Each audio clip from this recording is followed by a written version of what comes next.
এই সংসারের সব থেকে বড় রোগ কোনটা? কেউ বলবে মানসিক রোগ, কেউ বলবে সেই রোগ যা সর্পদংশনের ফলে হয়ে থাকে। এই সংসারে ভিন্ন ভিন্ন ধরনের রোগ আছে এবং তার সাথে ভিন্ন ভিন্ন ধরনের যন্ত্রণাও রয়েছে।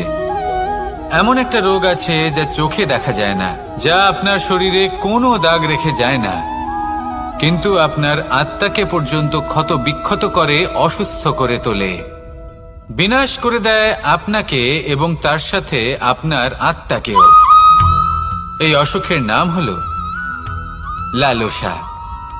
লালসা, যে কর্ম সাধন করেছেন তার থেকে বেশি ফল লাভ করার আশা। লালসা, যা আজ আছে তার থেকে অনেক বেশি লাভ করার ইচ্ছে। এই ইচ্ছে এই সংসারে সবার থেকে এগিয়ে থাকার আপনাকে প্রেরণা যোগাবে, কিন্তু তার জন্য আপনাকে অপরাধযোগ্য কাজ করতে উৎসাহিত করবে।